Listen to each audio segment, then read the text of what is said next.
Bonjour, bonjour, bonjour le tabernacle. Ouh, il y a deux personnes dans l'assemblée, j'ai l'impression. Bonjour, bonjour le tabernacle. Ah, d'accord, là je reconnais vraiment, je rends gloire au Seigneur. Mais vous savez, avant que je ne dise quoi que ce soit, je voudrais qu'on puisse vraiment faire monter une louange au Seigneur, juste par, je vais expliquer, par des acclamations. Pourquoi ? Parce que j'étais en train d'écouter depuis tout à l'heure et dans plusieurs fois on a dit la phrase que notre Seigneur mérite notre louange. Mais vous savez, quand on parle du mérite, souvent ça nous donne l'impression qu'il faut que la personne fasse quelque chose, qu'on estime que ce qu'il a fait, ce que la personne a fait convient, pour qu'après on puisse lui rendre une louange. Mais dans la Bible, si vous lisez, vous allez voir que souvent il est dit que le Seigneur, non pas qu'il mérite la louange, mais qu'il est digne de la louange. Vous voyez la différence ? Lorsqu'il est digne, peu importe si toi, dans ta vie, tu estimes que pour l'instant, je n'ai pas encore obtenu tout ce que je voudrais obtenir, Dieu reste digne. Peu importe si les circonstances sont troubles et qu'en ce moment précis, je regarde ma vie et que je me dis qu'il n'y a aucune raison pour que je puisse le louer, il reste digne. Vous comprenez ? Alors je voudrais simplement qu'on puisse se lever et faire ce qu'on appelle en anglais une standing ovation à notre Dieu. C'est-à-dire nous allons nous lever, nous allons pousser des cris de joie et nous allons acclamer notre Seigneur. Louange au Seigneur. Est-ce qu'on peut faire cela ? Alléluia ! Alléluia ! Alléluia ! Gloire au Seigneur, gloire à notre Seigneur, gloire à notre Seigneur. Amen. Ce matin, nous allons un petit peu plonger nos regards dans la parole de Dieu. Je me suis renseigné auprès de Pasteur Nathan pour savoir un peu s'il y avait un thème pour l'année. Je veux me rassurer que l'Assemblée le connaît aussi parce que les pasteurs connaissent toujours le thème. Mais est-ce que l'Assemblée connaît le thème de l'année pour que je sois sûr que le pasteur ne va pas raconter des histoires ? Quel est le thème de l'année ? Ah, ça va, merci. Il y a au moins 2 ou 3 personnes qui savent ce que c'est. C'est l'année de l'excellence. Amen. Voilà. Donc moi, je suis très interactif. Donc s'il vous plaît, interagissez avec moi. J'aurais aimé qu'on m'accompagne un peu au piano, mais ça va. Si ça ne se fait pas, il n'y a pas de problème. Je respecterai. Ça va ? Mais en pensant à ça, justement, nous avons eu à la fraternité l'année de l'excellence. Ça a été l'année 2025. Et donc, nous avons très fortement, très profondément médité sur cette thématique et je me suis senti poussé aussi à nous édifier par rapport à cette thématique aujourd'hui. On va réfléchir sur un thème, mais avant de commencer, je raconte juste une vision que j'ai eue il y a quelques années, il y a très très longtemps, quand j'ai donné ma vie au Seigneur. Cette vision, on était en pleine église, en plein culte. C'était un jeudi, si je ne m'abuse. Et là, je reçois une vision où je vois le ciel. Le ciel est tout rouge et comme un peu du sang. Et alors, en baissant ma tête, je vois des personnes qui marchent, mais avec une mine complètement désespérée. Et ces personnes marchent les unes à la suite des autres. Et elles étaient attachées par des chaînes au bras. Et elles marchaient, mais vraiment avec le désespoir sur leur visage. Et puis, je me suis posé la question de l'endroit où j'étais. Non seulement de l'endroit où j'étais, mais surtout ce que ces personnes faisaient là. Et alors quand je regarde sur le côté, je comprends pourquoi le ciel avait cette couleur un peu rougeâtre comme ça. C'est parce qu'au fait, à côté de là où les gens marchaient, ça ressemblait à une plage, mais juste à côté, il y avait un étang. Et cet étang, c'était un étang avec, comme de la lave, un étang de feu. Et les personnes marchaient désespérées, et puis finalement, elles arrivaient sur une espèce de tremplin. Et quand elles arrivaient sur ce tremplin, elles sautaient. Et elles atterrissaient dans l'étang de feu. Et là, j'ai compris pourquoi toutes ces personnes étaient en train de tirer ces mines tristes. Parce que c'était au fait une vision apocalyptique. C'était la vision, malheureusement, après le jugement pour, malheureusement, ceux qui n'ont pas cru. Et cette vision m'avait fortement choqué, ça m'avait interpellé parce que ça a mis en moi une urgence. Et c'était l'urgence de l'évangélisation. C'était l'urgence de parler de Christ à tous ceux qui ne le connaissent pas. C'était l'urgence d'annoncer à tous ceux qui ne sont pas conscients qu'il y a une vie après la vie. Il fallait parler à ces gens-là.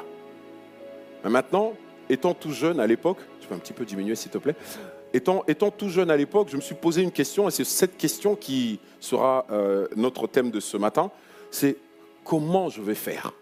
Comment cela se fera-t-il ? Ça, c'est la question, ça, c'est notre thème. Comment cela se fera-t-il? D'ailleurs, j'ai regardé ma petite personne avec ma toute petite connaissance de la parole. J'avais juste mon témoignage, je n'avais pas grand-chose, je ne maîtrisais pas la parole. Et je me suis dit, tiens, comment est-ce que je vais faire pour aller annoncer la parole à tous ces jeunes, à tous ces adultes? Les adultes ne vont pas me respecter et les jeunes vont regarder et vont dire, mais toi aussi, tu étais comme nous. Pourquoi est-ce qu'aujourd'hui, donc certains vont se braquer en disant, non, tu nous juges. Et j'ai regardé, j'ai senti cette incapacité en moi. Et c'est ce jour-là que j'ai vraiment commencé à prendre au sérieux l'évangélisation. Et ceux qui me connaissent avant le ministère pastoral, j'ai travaillé dans la musique, notamment pour évangéliser au travers de la musique. Et le Seigneur m'avait donné un appel auprès de la jeunesse. Et c'est parti notamment de cette vision. Parce que j'ai regardé, je me suis dit, Seigneur, il n'est pas normal, vous savez, quand vous êtes un enfant de Dieu, quand vous avez découvert un trésor, il n'est pas normal que vous puissiez garder ce trésor seulement pour vous. Amen. Est-ce que quelqu'un m'entend? Il n'est pas normal que quand tu as découvert ce qui peut faire que chaque personne puisse s'épanouir, puisse être heureuse, que tu puisses garder ce trésor-là pour toi. Ce serait de l'ingratitude, ce serait de la méchanceté. Nous, on fonctionne comme ça. Je sais que dans le monde aujourd'hui, le monde nous pousse à chacun garder pour soi. J'ai découvert quelque chose, c'est à moi. Vous voyez, même les enfants, quand ils sont tout petits, vous voyez cette image? Un enfant, quand tu lui dis partage avec ton ami, qu'est-ce qu'il va dire? Non, c'est à moi. Et cette image est très forte. Parce que celui qui est encore dans cette attitude doit encore se regarder comme un enfant. Si tu es encore dans cette attitude que ce que tu as reçu de précieux, tu ne veux pas le partager avec les autres, c'est que spirituellement, tu es encore un enfant. Et aujourd'hui, par la grâce de Dieu, je t'appelle à grandir. Amen. Amen. Voilà. Donc, nous allons lire dans l'Évangile selon Luc, Luc chapitre 1. Luc chapitre 1, nous allons lire les versets de 26 à 35. Luc chapitre 1, 26 à 35. Merci beaucoup. Le 6e mois, l'ange Gabriel fut envoyé par Dieu dans une ville de Galilée appelée Nazareth. Ne vous inquiétez pas, je ne vais pas prêcher sur la Noël ni sur la nativité, d'accord? Chez une vierge fiancée à un homme de la famille de David appelé Joseph. Le nom de la vierge était Marie. L'ange entra chez elle et dit, « Je te salue, toi à qui une grâce a été faite. Le Seigneur est avec toi. Tu es bénie parmi les femmes. » Troublée par cette parole, Marie se demandait ce que pouvait signifier une telle salutation. L'ange lui dit, « N'aie pas peur, Marie, car tu as trouvé grâce auprès de Dieu. Voici que tu seras enceinte, tu mettras au monde un fils et tu lui donneras le nom de Jésus. Il sera grand et sera appelé fils du Très-Haut et le Seigneur, Dieu, lui donnera le trône de David, son ancêtre. » Verset 33, « Il régnera sur la famille de Jacob éternellement, son règne n'aura pas de fin. » Marie dit à l'ange, voilà la question, « Comment cela se fera-t-il, puisque je n'ai pas de relation avec un homme ?» C'est une version très explicite. L'ange lui répondit, « Le Saint-Esprit viendra sur toi et la puissance du Très-Haut te couvrira de son ombre. C'est pourquoi le Saint-Enfant qui naîtra sera appelé Fils de Dieu. Amen. » Nous pouvons reprendre place. Merci. Que le Seigneur bénisse sa parole. Allons-y. On a lu le texte de l'évangile de Luc et ça nous rapporte une histoire. En fait, dans cette histoire, avant cette partie que nous avons lue, on voit l'histoire où Élisabeth a reçu aussi l'annonce de la naissance de Jean-Baptiste. Et l'annonce qui avait été faite à Élisabeth ressemble très fortement à celle qui a été faite à Marie ici. C'est-à-dire qu'elle aussi, on lui a annoncé qu'elle allait porter un enfant, qu'elle était choisie pour porter un enfant, etc. Et on lui a annoncé aussi qu'elle allait porter un enfant et que cet enfant serait spécial. Mais ici, quand on voit qu'on parle de Marie, on lui dit qu'elle a été choisie par grâce pour porter celui qui devra régner sur la maison de Jacob éternellement, comme cela avait été promis à David. Il y a une promesse qui a été faite 1000 ans quasiment avant Jésus-Christ. Il y avait une promesse qui avait été faite à David comme quoi il ne manquera pas sur le trône quelqu'un de sa lignée. Et on voit quand vous regardez dans l'évangile selon Matthieu, vous regardez le tout premier chapitre, vous allez voir que là on donne toute la généalogie de Jésus. Et on voit que David est un ancêtre de Jésus. Et là, maintenant, la promesse, pendant tout ce temps, beaucoup de personnes ont pensé que cette promesse allait être pour Salomon. Parce qu'évidemment, David est roi, on lui annonce que après lui viendra celui qui va vraiment régner éternellement. Et tout le monde a pensé que c'était Salomon. D'autant plus que Salomon, quand il est arrivé, c'était le roi sage. C'était le roi qui avait toutes les richesses et toutes ces choses-là. Donc, il donnait vraiment l'impression d'être cette personne de qui on parlait. Mais ce n'était pas lui. D'ailleurs, même pendant son trône, pendant son règne, vous savez, Salomon, voilà. Il est réputé non pas pour avoir été un excellent roi, il est réputé pour ce que vous savez. Hein, voilà. 700 femmes, 300 concubines, ça tout le monde sait de Salomon. Hein, on a oublié que lorsque le Seigneur lui avait demandé ce qu'il voulait, il a dit « je voulais la sagesse pour pouvoir conduire le peuple » et qu'il a été doté d'une sagesse incroyable à tel point que les gens venaient de partout. Tous les rois venaient même de l'Afrique pour le rencontrer, pour être exposés à la sagesse de cet homme. Mais ce n'était pas de lui qu'il s'agissait. D'ailleurs, même après lui, le royaume s'est même complètement divisé. Donc, ce n'était vraiment pas Salomon. Alors, la vraie promesse concernait quelqu'un d'autre. Et quand Marie, quand elle reçoit cette parole, elle prend conscience de l'ampleur. Là, je voudrais vraiment qu'on puisse être connecté à ce moment-là. Parce que comme on est dans l'année de l'excellence, il y a certaines choses qu'il faut qu'on puisse manifester. Marie a pris conscience de l'ampleur de ce qu'elle portait en elle, de ce qu'elle allait vivre, de ce qu'elle allait enfanter. Elle a pris conscience à quel point le fardeau était grand. Ça me rappelle quelqu'un, je parle de moi-même, mais moi j'ai étudié avec le pasteur Nathan et on a eu beaucoup l'occasion d'échanger sur ces thèmes-là. Et une chose que j'ai remarqué, particulièrement dans les enfants de pasteurs, c'est très rare, voire inexistant, qu'un enfant de pasteur veuille devenir pasteur. C'est rare. C'est très très rare, vraiment je vous assure. Parce que, regardez, mon frère se gratte la tête, lui-même il a compris. Quand on a vécu dans la maison du pasteur, je vous assure, il n'y a que les autres qui sont à l'extérieur qui peuvent vouloir devenir pasteur. Nous, c'est non et niet. On ne veut pas, parce qu'on a vu à quel point c'est difficile. On voit les fardeaux, on voit les sacrifices. Malheureusement, on voit aussi les trahisons, les abandons, les choses comme ça. Et quand on est jeune, on dit non, moi je ne veux pas de ça. Nous, on a prévu, on dit, moi je veux avoir ma famille, je vais travailler dans tel endroit, j'aurai ceci. Et chez nous, il n'y aura pas ces choses-là. Ce n'est pas vraiment nous qui décidons. Hein. Voilà, comme vous pouvez le constater, je suis là, je suis fils de pasteur. Je suis non seulement fils de pasteur, mais je suis aussi fils de pasteur. Donc mes deux parents sont pasteurs, c'est une catastrophe. Donc je ne pouvais même pas échapper. Et même quand j'aurais cru peut-être échapper, j'ai une sœur, ma sœur a épousé un pasteur. Donc catastrophe. Voilà. Finalement, à un moment donné, il faut répondre à l'appel de Dieu. Pourquoi est-ce qu'on fuit ça? Parce qu'au fait, on prend conscience que c'est quelque chose de grand. Et c'est là qu'on se pose la question. En fait, la peur que nous avons, même pour un appel tel que celui que je viens d'évoquer, la peur que nous avons, c'est parce qu'on se dit, mais comment est-ce que moi, je vais prêcher aux gens? Comment est-ce que moi, je vais conduire un peuple? Comment est-ce que moi, je vais pouvoir porter celui qui a été annoncé depuis 1000 ans? Comment cela se fera-t-il? Parce que Marie se regarde, elle se dit, mais je suis un être... C'est pour ça que, vous savez, parfois, le culte qu'on octroie à Marie n'est pas vraiment justifié, parce qu'elle-même était consciente de qui elle est. Parce qu'elle dit, mais je suis un être humain comme les autres. Et en plus, vous savez, il y avait toute une catastrophe qui entourait toutes ces choses, c'est que déjà, elle fréquentait un monsieur, ils étaient, on va dire, en fiançailles, mais ils ne l'avaient pas encore épousé, monsieur n'avait pas encore déposé la dot. C'était compliqué. Donc vous imaginez un peu, elle va porter le Fils de Dieu en elle, mais elle n'est pas mariée. Et ça n'allait pas se faire dans les jours qui allaient suivre, parce qu'on lui annonce qu'elle va être enceinte. Donc vous imaginez, je ne sais pas, ici on ne réalise pas vraiment, mais vous savez, nous qui sommes originaires d'un peu plus bas, là, dans le globe, chez nous, c'est quelque chose de très, très précieux. Ça veut dire que si tu ne t'es pas présenté encore chez la famille et que tu es enceinte l'enfant d'autrui, même le jour où tu vas venir te présenter pour te marier, on va te faire payer une amende.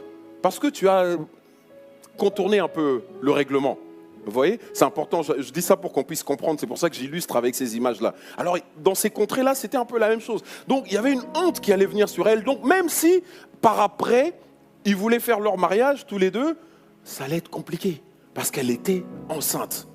Donc vous voyez un peu la situation dans laquelle se trouve Marie. Et on lui annonce que l'enfant que tu porteras sera appelé fils du Très-Haut.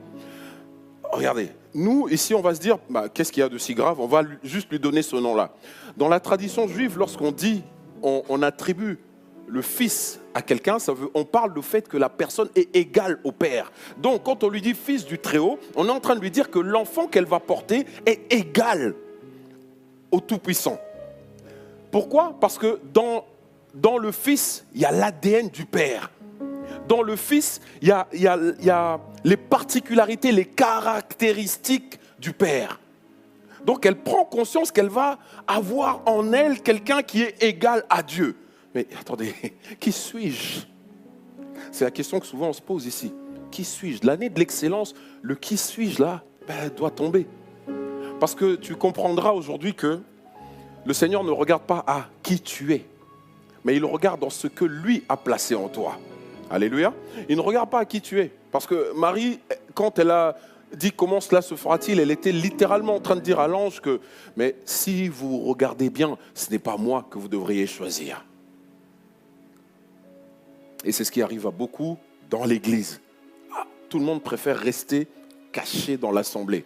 Mais le Seigneur appelle. Il a appelé Marie au milieu de tout le monde. Il a appelé Marie au milieu de tout le monde. Dans l'année de l'excellence, le Seigneur ne veut pas que qui que ce soit reste anonyme. Quand on dit l'Église est dans l'année de l'excellence, c'est-à-dire que c'est chacun d'entre nous qui devons nous investir de cette mission. Nous devons vraiment revêtir cette identité de « je travaille pour l'excellence ». L'audiovisuel travaille pour l'excellence, la sono travaille pour l'excellence, la présidence pour l'excellence, l'équipe de louange pour l'excellence. Tout le monde dans la louange, dans l'adoration pour l'excellence. Et c'est comme ça que nous pouvons y arriver. Amen. Alors, maintenant, Marie pose cette question, comment cela se fera-t-il? Quand Marie se pose cette question, pour ceux qui ont déjà lu les histoires avant, Zacharie, qui est le père de Jean-Baptiste, lorsqu'on lui a annoncé la naissance de son fils Jean-Baptiste, on a annoncé à Élisabeth, on lui a annoncé à lui aussi. Zacharie a douté.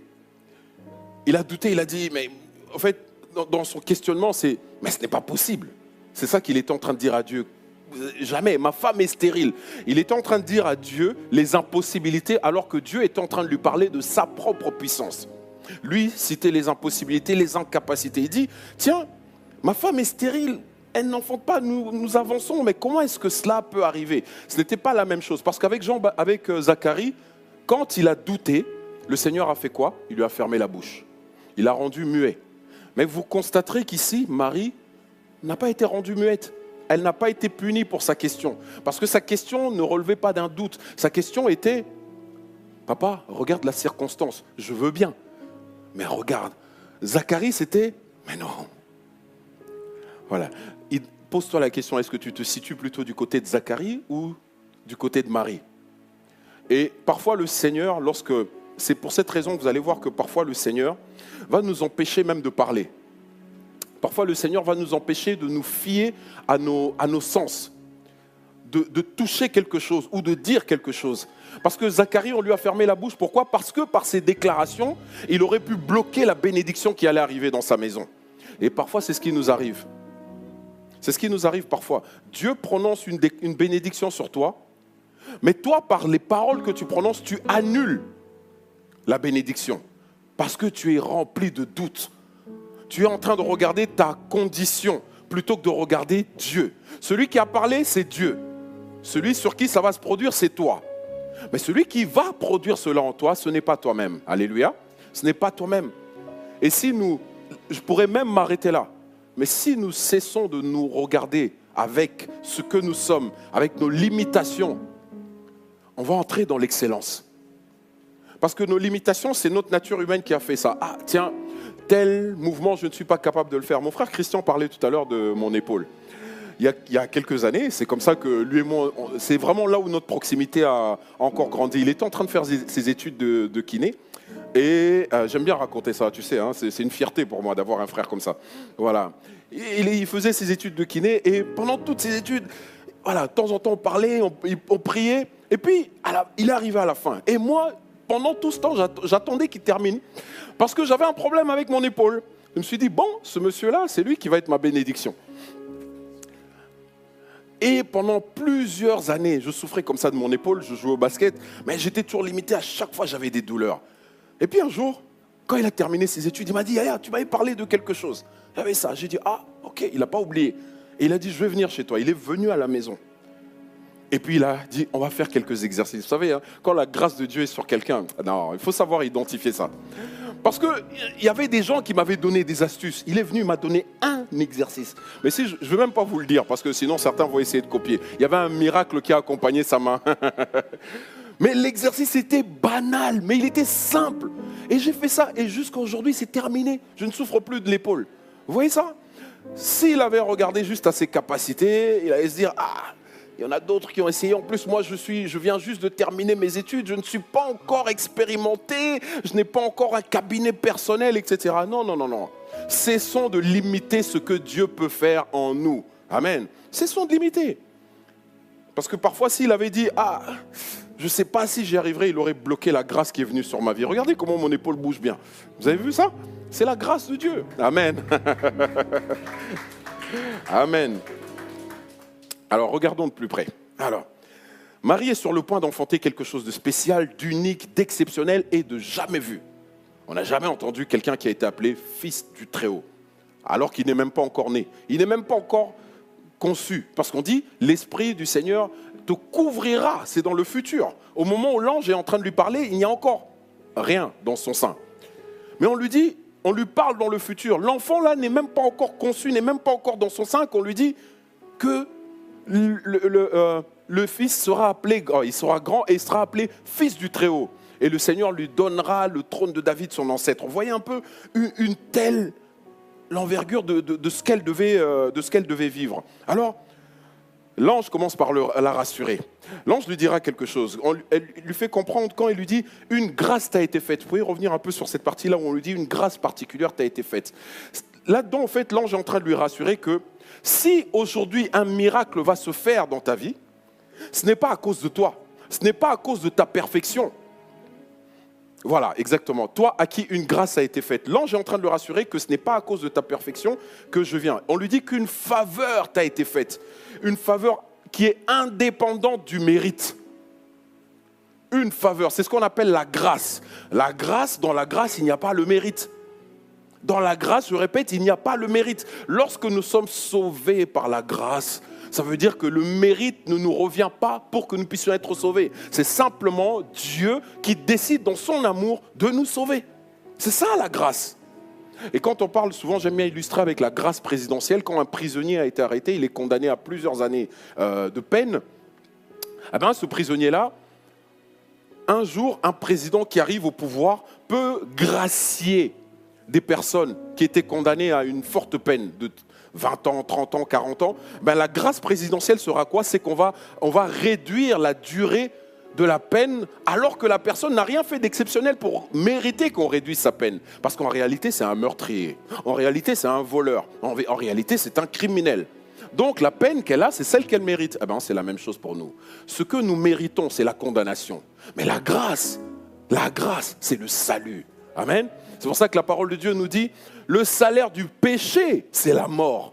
Mais le don gratuit, ou alors la grâce de Dieu, le don gratuit de Dieu, ben c'est la vie éternelle en Jésus-Christ notre Seigneur. Amen. Donc concrètement, pour que tu puisses porter la grâce de Dieu en toi, ça ne dépend pas de tes capacités. Ça ne dépend pas des épaules que tu as.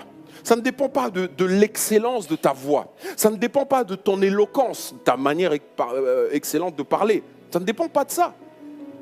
Lorsque le Seigneur nous appelait, je disais au Seigneur, mais Seigneur, tu m'appelles, mais moi, en plus, moi, la musique que je fais, c'est le rap. Donc les rappeurs ne sont pas réputés pour être les gens avec la meilleure expression, hein, avec le plus beau verbe. Alors je dis, Seigneur, mais choisis des gens qui parlent doucement, parce que pour moi, normalement, un pasteur parle calmement, très posément. Nous, on était un peu agités. Et je dis, Seigneur, tu appelles un rappeur à devenir pasteur, ça n'a pas de sens. Tu vois, ça, c'est quand je me regarde, quand on regarde nos capacités. Seigneur, il y a des personnes qui parlent mieux que moi. Ben, bien sûr que ça existe. Mais si le Seigneur se basait sur ces critères-là, la grâce n'existerait pas. la grâce n'existerait pas. Dieu ne choisit pas des gens parfaits. Il choisit des gens imparfaits que lui-même va parfaire pour son œuvre. Amen. Amen. Tu es béni. Donc, la bénédiction qui est sur Marie, là, lorsqu'on dit tu es béni parmi les femmes, mais tout simplement parce qu'aucune femme n'a porté un enfant qu'on appelait fils du Très-Haut. C'est une grâce qu'elle a reçue. Et ce n'est pas parce qu'elle est exceptionnelle ou quoi que ce soit. Non, elle devient exceptionnelle parce que la grâce de Dieu descend sur elle. Donc tu n'es peut-être pas exceptionnel, mais tu deviens exceptionnel parce que la grâce de Dieu descend sur ta vie. Parce que le Seigneur dépose quelque chose de particulier en toi qui va être une bénédiction pour les nations. Amen. Donc mon frère Christian, ce que tu avais là, quelqu'un d'autre a méprisé ça, moi jamais. Moi je suis reconnaissant au Seigneur pour ta vie, pour ce que tu as fait. C'est pour quelqu'un d'autre, il dira oui, mais il a juste appliqué. Vous savez, quand la grâce de Dieu est sur quelqu'un, je vous ai dit qu'il y a des personnes qui m'ont donné des techniques avant, ça n'a pas marché. Mais lui, il est venu sur moi, il m'a dit, tu t'appuies. Pardon. Non, j'allais trahir son secret. Allez le voir pour recevoir la grâce aussi. Moi, j'ai terminé ma part. Ok ? Ah là là là là là. Alors, maintenant, lorsqu'elle s'interroge par quel procédé cela allait arriver, le messager du Seigneur lui répond, le Saint-Esprit viendra sur toi et la puissance du Très-Haut te couvrira de son ombre. C'est pourquoi le Saint-Enfant qui naîtra de toi sera appelé Fils de Dieu. Donc, lorsque l'Esprit de Dieu descend sur toi, la puissance de Dieu te recouvre. Je sais que parfois, dans les assemblées, on a peur de prêcher sur le Saint-Esprit parce qu'on a peur, évidemment, avec certaines dérives qu'on peut voir dans certaines assemblées. Et parfois, on a peur. Mais je vous assure, bien aimés, dans l'œuvre de Dieu, on ne peut pas travailler sans le Saint-Esprit. Parce que Jésus-Christ lui-même a dit, sans moi, vous ne pouvez rien faire. Or, Jésus-Christ physique a quitté la terre, il est monté. Mais il a dit pourtant, en partant, il a dit, voici, dans Matthieu chapitre 28 au verset 20, il dit, voici, je suis avec vous tous les jours jusqu'à la fin du monde. Bon, il est où ? Il est parti physiquement, mais spirituellement, il est toujours présent avec nous. Amen. Et lui-même qui a dit, sans moi, vous ne pouvez rien faire, lui-même est présent par le Saint-Esprit. Il est là avec nous. On ne peut pas travailler sans le Saint-Esprit. On ne peut pas atteindre l'excellence sans le Saint-Esprit. On ne peut pas être parfait dans tout ce que nous faisons sans le Saint-Esprit. Vous savez, même dans nos assemblées, j'aime à le dire, si on cherchait des chantres, des pianistes, des guitaristes, tout ça, qui sont excellents par leur art, on n'a pas besoin de ceux qui chantent ici, ni de lui qui joue. Parce qu'il y a des gens qui jouent mieux que lui. Il y a des gens qui chantent mieux que nos filles qui étaient là. Il y a des gens qui officient mieux que le jeune homme qui était ici. Si on devait chercher l'excellence selon le monde, mais regardez ce que Dieu fait. Regardez ce que Dieu fait. Et vous savez, même la Bible que nous lisons, pour nous qui avons étudié, qui avons fait la théologie, là, quand on étudie la Bible, les gens qui se sont chargés de traduire, de donner même les commentaires bibliques, sont des scientifiques. Sont des scientifiques, les Louis II et les autres, sont des scientifiques, sont des personnes qui ont étudié la langue, qui ont étudié toutes ces choses et qui ont interprété, qui ont traduit. Et il y en a même qui, aujourd'hui, qui sont des scientifiques, qui veulent contredire la Bible. Qu'est-ce qu'ils vont faire ? Ils connaissent même la Bible mieux que moi. Ils ont lu tous les versets, peut-être 10 fois. Moi, je n'ai jamais lu 10 fois la Bible. Même une fois, tout complètement, je ne suis pas sûr. Alors imaginez, lui, il a lu 10 fois. Il maîtrise plus que moi. Mais vous allez prendre la même personne, vous la mettez ici pour qu'elle prêche. S'il n'y a pas le Saint-Esprit, il ne se passe rien dans vos vies. Pourtant, la personne a lu 10 fois. Elle a maîtrisé, elle connaît les langues, etc. Mais si l'Esprit de Dieu ne te couvre pas de son ombre, il n'y a aucune puissance dans tout ce que tu fais. Si l'Esprit de Dieu ne repose pas sur toi, peu importe l'acte que tu vas poser, il ne sera accompagné d'aucune puissance. Un secret, qui n'est peut-être pas un secret, quelque chose que j'avais demandé au Seigneur. Et ça, tous ceux qui travaillent dans le ministère, dans l'Église, de l'école du dimanche, à l'audiovisuel, à la présidence de culte, aux pasteurs, etc., à tout le monde, même à l'agapé, ceux qui servent la nourriture. Demandez au Seigneur, Seigneur, que chaque acte que je pose soit accompagné de ta puissance.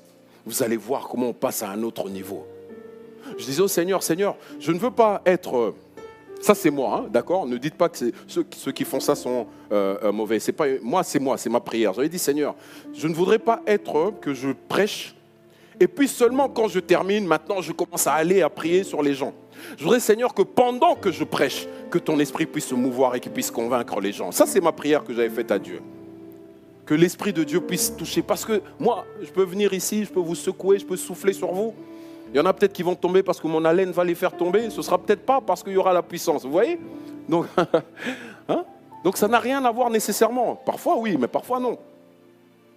Mais ce que j'ai demandé au Seigneur, c'est ça. Parce que quand tu lis des textes comme ça, tu dis comment cela se fera-t-il ? Comment est-ce que je vais réussir l'évangélisation ? Comment est-ce que je vais réussir à accomplir tout ce que Dieu m'a donné comme mission ? Et j'ai pour habitude de dire ceci. On ne peut être heureux dans la vie que quand on fait ce pourquoi on a été créé. Quelqu'un a compris ? Tant que tu n'es pas là où tu dois être, tant que tu ne fais pas ce pourquoi tu as été créé, tu vas continuer à errer, à tourner en rond. Tu vas toucher ici, à gauche, à droite. Mais lorsque tu es véritablement dans ton appel, tu le sens en toi. Tu es en paix. L'appel que je manifeste ici, je l'ai fouillé pendant des années. La première fois que j'ai eu cet appel, j'avais 15 ans. Si je vous dis mon âge aujourd'hui, certains vont être choqués. J'avais 15 ans la première fois qu'on m'a dit « tu vas être pasteur ». J'ai presque insulté la personne. Jamais, j'ai juré jamais pasteur. Parce qu'on compte sur nos capacités. La puissance du Très-Haut te couvrira et tu seras, l'enfant que tu porteras, etc., etc. On l'a lu tout à l'heure, ok ? Lorsque tu es sous la puissance du Très-Haut, ce que tu ponds ne peut pas être de ce monde, car cela porte la marque de Dieu. Je répète, lorsque tu es sous la puissance du Très-Haut, ce que tu ponds, ce que tu enfantes, ce que tu génères, ce que tu produis, ne peut pas être de ce monde, car cela porte la marque de Dieu. C'est pour ça qu'un enfant de Dieu peut faire la même chose que les autres. Parfois, en apparence, c'est moins parfait que les autres.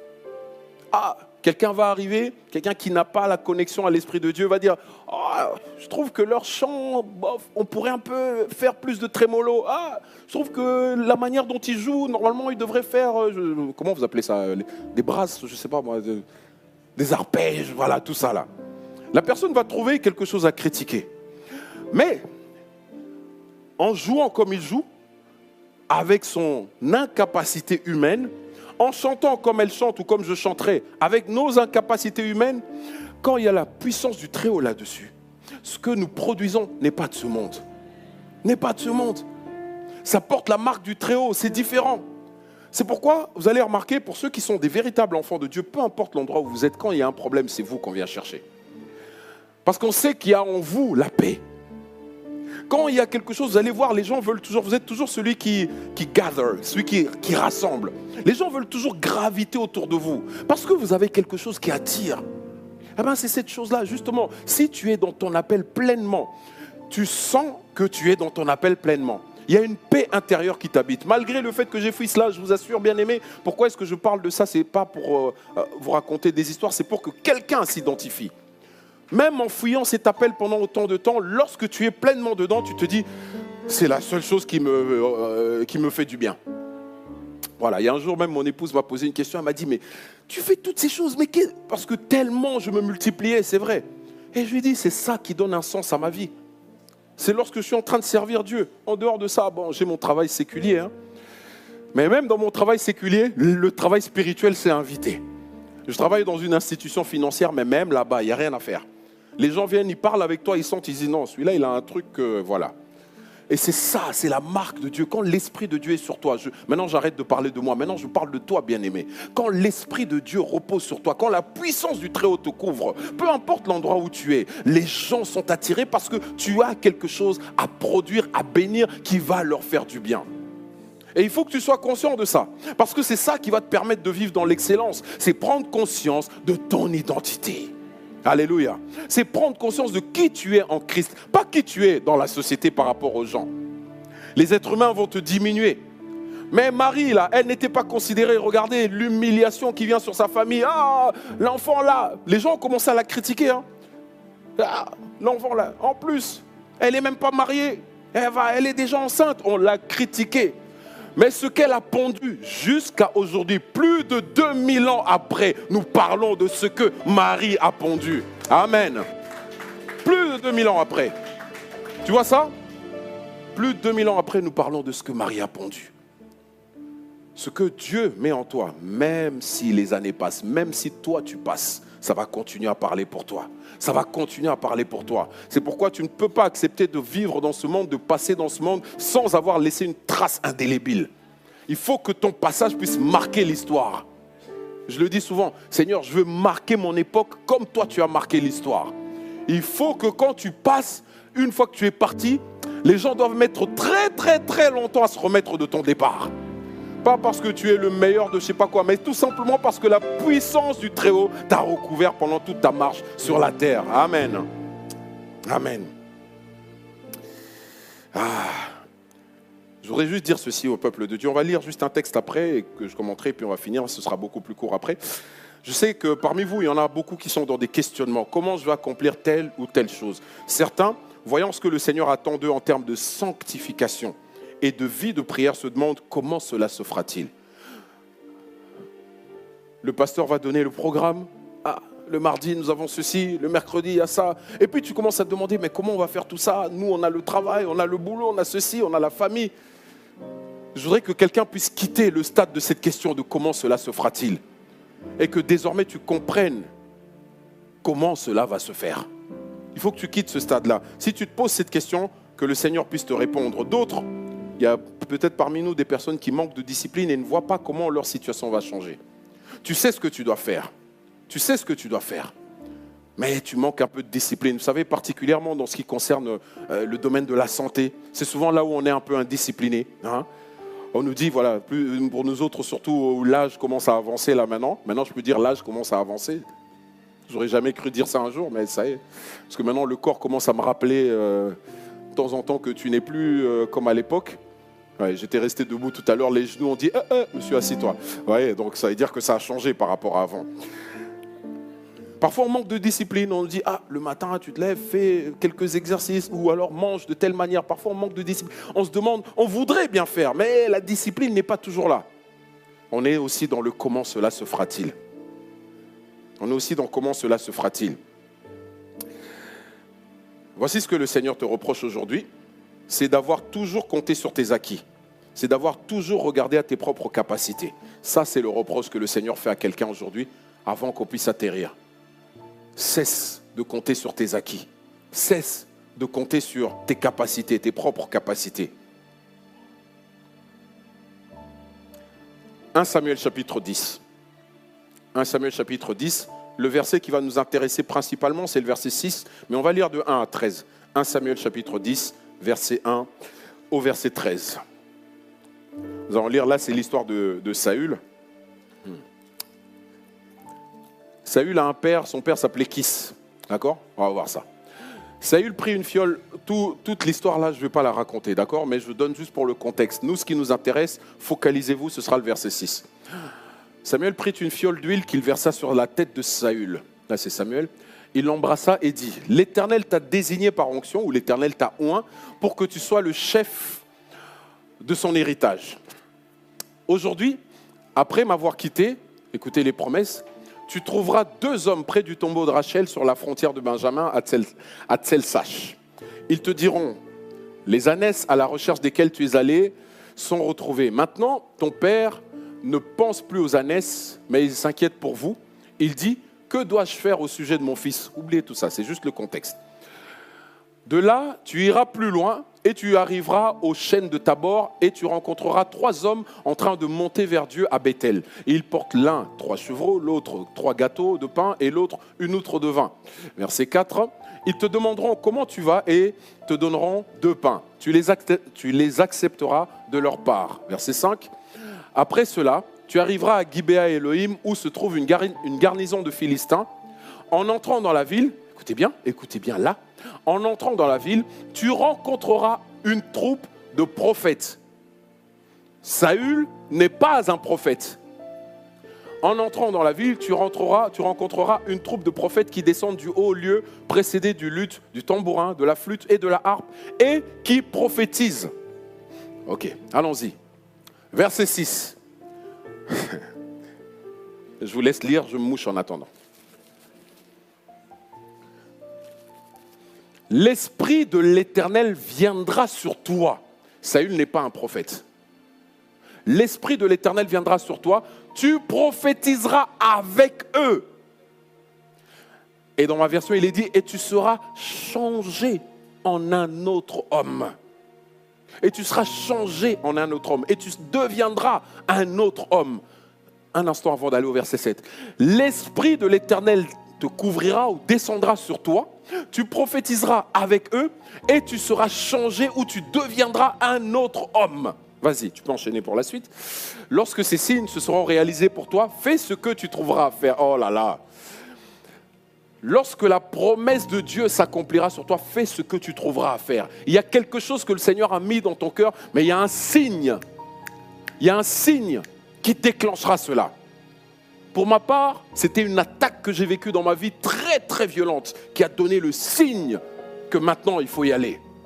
Il y a un signe, il y aura une trompette, quelque chose qui va te donner le go. Quand tu entends le go, s'il te plaît, n'hésite pas. Ne résiste plus. Fais ce que tu trouveras à faire, car Dieu est avec toi. Vas-y, verset 8. On a dit jusqu'à 10, c'est ça? Même jusqu'à 13, mais puis non, on peut laisser la suite, ce n'est pas important. Je vais terminer avec ça. Reviens, laisse juste le verset 6 exposé, s'il te plaît. Le verset 6 dit, l'Esprit de l'Éternel te saisira, tu prophétiseras avec eux et tu seras changé en un autre homme. Lorsque l'Esprit de l'Éternel vient, il vient bouleverser le cours de ton histoire. Tu es changé en un autre homme. Les gens qui ont connu Saül ont du mal à le reconnaître. Je répète, les gens qui ont connu Saül ont du mal à le reconnaître. On connaissait Saül comme étant le fils de Kis, le fils de ce monsieur-là. On ne le reconnaît plus. Parce que ce qu'il va faire désormais, Saül, ce qu'il va faire n'a jamais existé dans sa vie. Est-ce que quelqu'un m'a suivi? Ce que Saül va commencer à faire à partir du moment où l'Esprit de Dieu le revêt, à partir du moment où l'Esprit de Dieu, soyez concentrés, à partir du moment où l'Esprit de Dieu le remplit, ces choses qu'il va produire désormais sont des choses qu'il n'a jamais faites avant. Donc je vais parler à quelqu'un aujourd'hui, à un enfant de Dieu aujourd'hui. Lorsque l'Esprit de Dieu te saisit, lorsque la grâce de Dieu descend sur toi, lorsque tu es baptisé dans l'Esprit de Dieu, les choses que tu vas produire vont être des choses qui vont te dépasser parce que ce sont des choses que tu n'as jamais connues avant, parce que ce sont des choses que naturellement tu es incapable de faire et que désormais le Seigneur te rend capable de faire. Tu es incapable de te lever le matin pour prier. L'Esprit de l'Éternel descendant sur toi te rend capable de te lever le matin et de prier. Tu as été incapable d'aller vers ton prochain, vers comment on les appelle, tes collègues à l'école pour leur parler de Christ. L'Esprit du Seigneur descendant sur toi te rend capable de leur parler sans trembler. Tu ne trembleras plus en regardant, en te disant, tiens, je ne suis qu'un enfant, comme disait Jérémie. Je ne suis qu'un enfant. Qu'est-ce que le Seigneur lui a dit? Ne dis pas, je suis un enfant.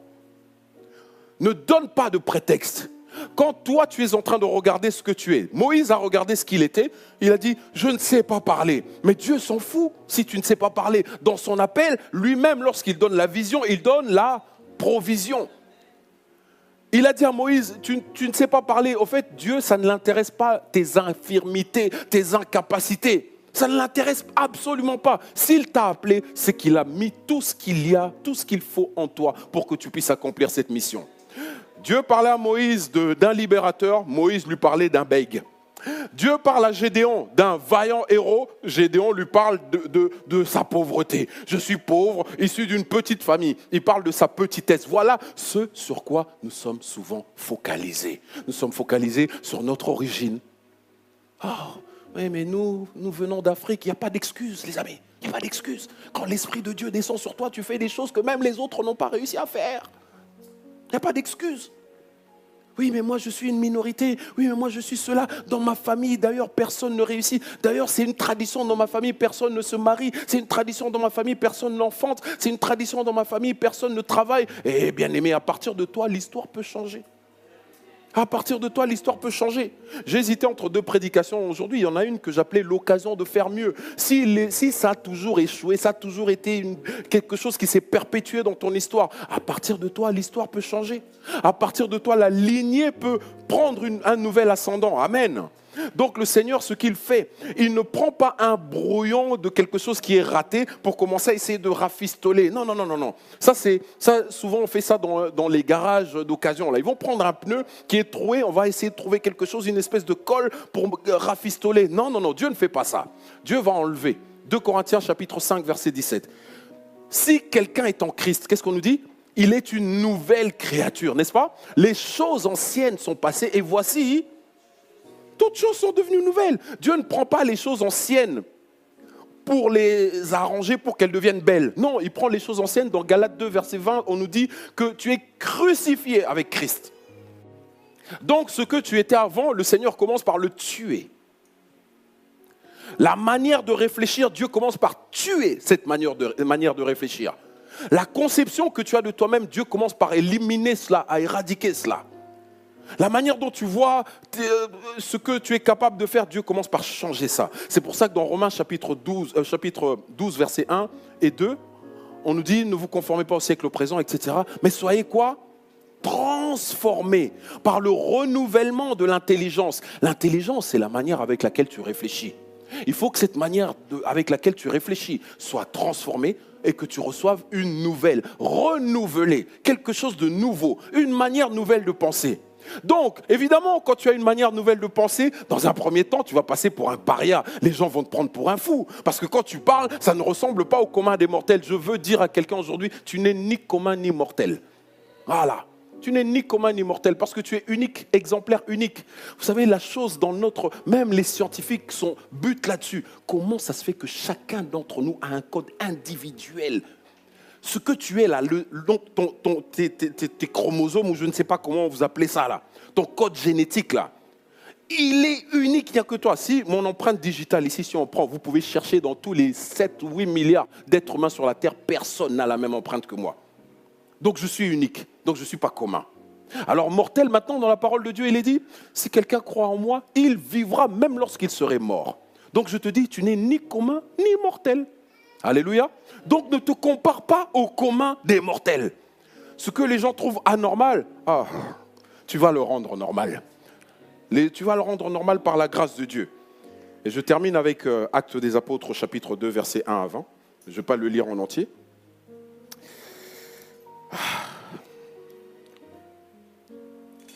Déjà dans Acte 1, verset 5, le Seigneur a fait une promesse où il disait, Jean a baptisé d'eau, mais vous, dans peu de temps, vous serez baptisés du Saint-Esprit. Vous serez baptisés du Saint-Esprit. Quand vous lisez dans la parole, vous voyez que depuis le livre du prophète Joël, le Seigneur avait fait la promesse. Il avait fait une promesse dans Joël chapitre 2, verset 28. Il a dit, vous savez qu'à l'époque, l'exclusivité du Saint-Esprit, c'était seulement pour les rois, pour les prophètes, pour les sacrificateurs. Mais dans Joël 2, 28, la promesse qu'il nous fait, c'est que, voilà, ça je ne vais pas le lire parce que c'est l'histoire de la Pentecôte. Le Seigneur a fait une promesse, c'est qu'il dit, après ce temps, je répandrai mon esprit sur les pasteurs, sur les apôtres, sur toute chair, maman, n'est-ce pas ? Sur toute chair. Et pour être sûr que tout le monde a compris ce qu'on entend par toute chair, il dit, vos fils et vos filles, donc ceux même qu'on dirait, ils sont tout petits, prophétiseront. Vos jeunes gens auront des visions. On a mis toutes les catégories, hein. Les petits là, les tout petits, les ados et début de la jeunesse. Et puis on parle des vieillards. Les vieillards auront des songes. Et puis on n'oublie personne, parce qu'à l'époque, il y avait aussi des esclaves, des servantes dans les maisons. Et il dit, même sur vos serviteurs et vos servantes, je répandrai de mon esprit. Alors dans quelle catégorie tu te trouves qui n'est pas incluse là-dedans ? Tu es un enfant de Dieu ? Tu es un jeune homme de Dieu ? Tu es un papa de Dieu ? Tu es un vieillard de Dieu ? Tu es un serviteur, une servante de Dieu ? Tu es inclus là-dedans. Le Seigneur répand de son esprit. Nous inclinons nos têtes dans la prière. Et si tu t'es senti concerné par cet appel, je voudrais simplement que tu puisses faire la prière maintenant en disant, Seigneur, je veux cesser de regarder. Je veux cesser de regarder à mes capacités, à mes limitations. Je me suis posé souvent la question, comment cela se fera-t-il ? Aujourd'hui, Seigneur, tu m'as donné la réponse. L'Esprit du Très-Haut te recouvrira de son ombre et tu seras changé en un autre homme. Tu seras changé en une autre femme. Bien-aimé, tout ce que tu n'as pas réussi à faire dans cette année d'excellence, le Saint-Esprit vient te donner la capacité d'accomplir ce que le Seigneur t'a appelé à faire. Le Saint-Esprit de Dieu est venu te donner la capacité d'accomplir ce que tu n'as jamais réussi à faire. Aujourd'hui est un jour nouveau pour quelqu'un. Je prie au nom de Jésus-Christ. Père éternel, je me sens poussé comme ça. Bien-aimé, si tu es concerné, lève la main là où tu es. Nous avons tous les yeux fermés. Je ne vais pas faire d'appel pour quelqu'un à venir ici, mais lève simplement la main si tu te sens concerné, tu te sens interpellé, tu sens que tu as résisté ou tu n'as pas compris tout souvent l'appel de Dieu, ou ça a été difficile. Il y a des choses que tu sais que tu dois accomplir dans ce monde, mais tu ne vois pas comment faire. Tu n'as peut-être pas les moyens, il y a peut-être un blocage dans ta famille, tu ne sais pas comment ça va s'arranger. Lève simplement la main, peu importe la situation dans laquelle tu te trouves. Amen, amen, gloire à Dieu pour vos vies. Gloire à Dieu, gloire à Dieu, gloire à Dieu. C'est au Seigneur que nous prions. Alors je prie, gardez vos mains levées s'il vous plaît. Nous avons les yeux fermés, bien-aimés. Gardez vos mains levées. Je prie au nom du Seigneur.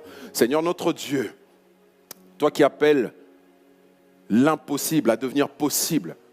Seigneur, toi en qui, Seigneur, tout devient parfait. Seigneur, toi qui appelles même l'être le plus imparfait à te servir. Seigneur, toi qui as appelé tu as appelé Marie, tu as appelé David, tu as appelé Moïse, tu as appelé Gédéon, des personnes imparfaites. Je te prie, Seigneur, ô notre Dieu, le Dieu d'Abraham, d'Isaac et de Jacob.